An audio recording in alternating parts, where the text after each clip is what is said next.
Capt Frank Lanier, a retired Coast Guard officer and SAMS Accredited Marine Surveyor with over 40 years of experience in the maritime and diving industry.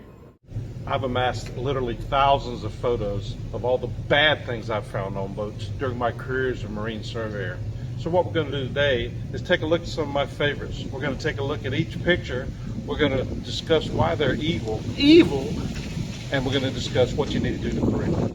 So hop in, buckle up, keep your arms and legs inside the car at all times as we take a carnival-like ride tour through the cavalcade of owner-induced perversions that I like to call Captain Frank's Sea Chest of Horror. Sea Chest of Horror. Okay, so the problem shown here is not so much an installation gone bad, but rather an installation that isn't finished.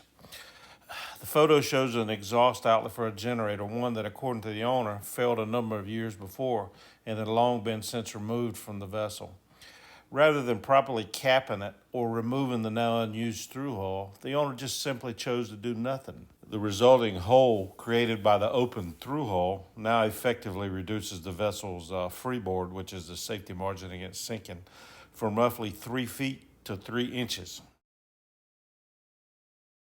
You know what? There ain't no doubt about it. It sucks being cold, and if you enjoy winter boating, thoughts invariably turn to some options to keeping your boat nice and warm. You know, marine diesel or LPG heaters are expensive, but if you're a boater on a budget and you've got a little bit of ingenuity behind you and innovation, you can find some good deals at those big box stores, just like the owner did here.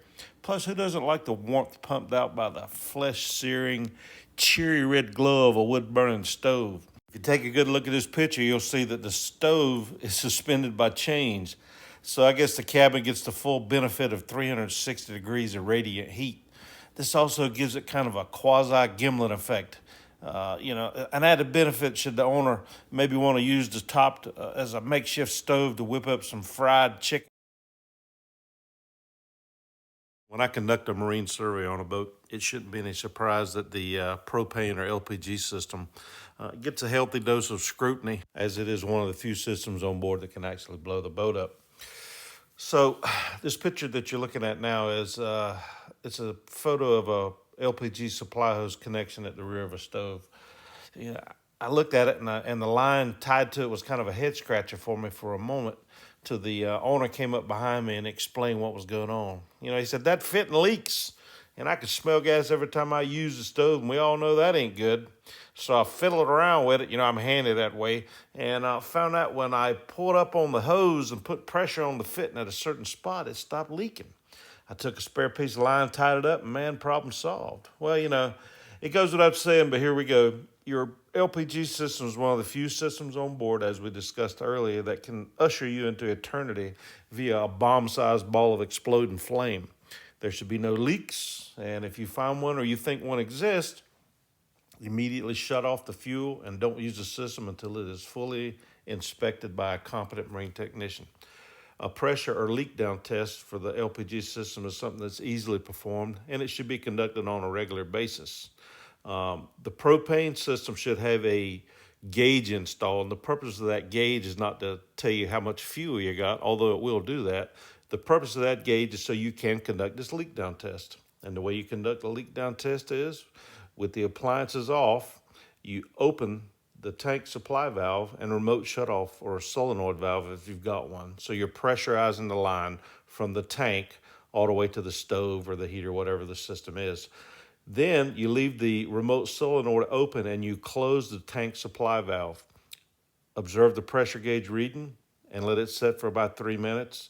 And the pressure should remain the same at least for 3 minutes, you know, constant or remain the same for 3 minutes.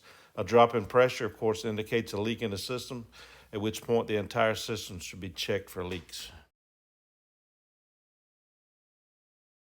Batteries are expensive, you know, especially the good heavy-duty deep cycle marine ones. They also need to be charged, and well, you know, battery chargers ain't cheap either. What if there was a way a creative person could just skip the middleman, so to speak, and supply all that DC power right to the consumer? Why have a house battery bank to power stuff when you can just hook up the battery charger directly to the battery switch and let it power up the electronics?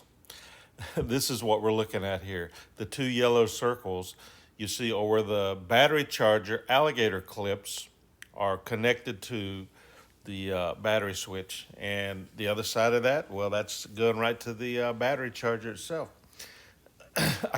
I was chuckling when I saw this, and the owner, man, he was so proud that he had figured out how to do this stuff. So I said, well, what about when you're away from the dock?